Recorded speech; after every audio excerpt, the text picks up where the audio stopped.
We can't stop climate change, we can't stop the extreme weather events, but we can actually prepare and minimize the response mode and thus the impacts on our lives and our quality of lives.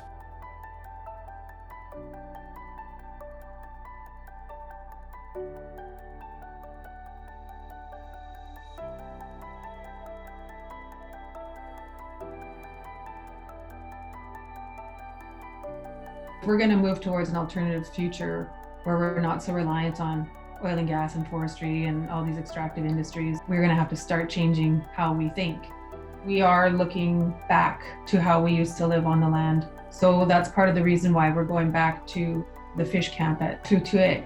Our connection to that lake has been disrupted, so we're reestablishing that connection so that we can improve our access to traditional foods.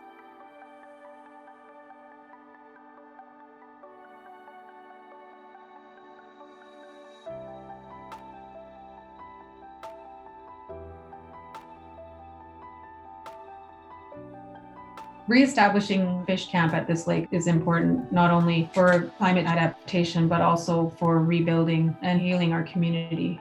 I think people can either sit on the sidelines and complain about the climate change, or they can make a decision to act. There used to be like hundreds of thousands of caribou, and we used it for clothing, tools, meat, different things like that.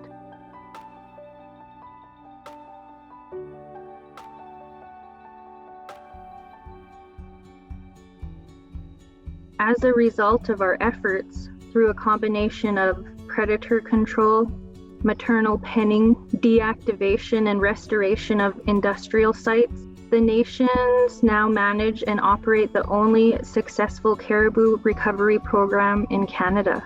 And for the first time in decades, the caribou herds, they're finally starting to grow.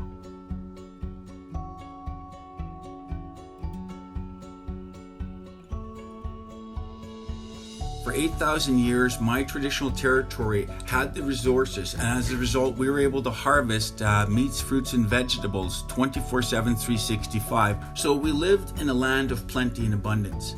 Those systems, though, are now struggling with climate change. So what we decided to do 5 years ago was to invest into foundational infrastructure. We began clearing land to plant fruits and vegetables and plan to bring in animals.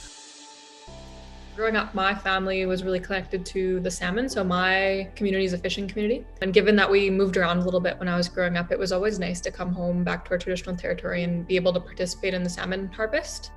Something that is becoming more clear to me is the importance of having a place-based strategy, so having things that are a little bit more tailored specifically to each community. Also, enabling that community to kind of steer the ship a little bit more in the sense of being a part of these conversations as equal partners.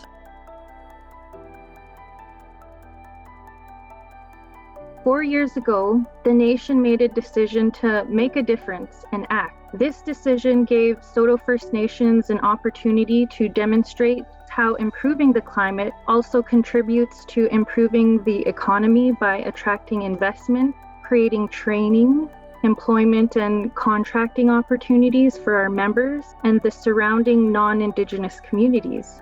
We talk about future generations and 7 generations and thinking ahead.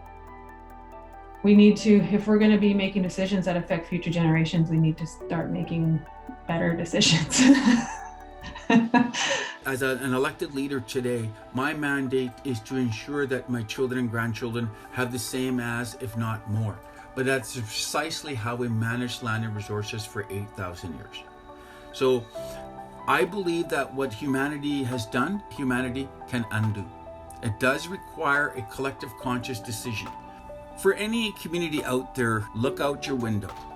Climate change is here, the extreme weather events are here. Kanakabar has now put up 1 hydro project. We have 14 operating solar projects, we have 2 wind towers, and of course we produce all this food. Best I can say is if Kanakabar can do it, so can you.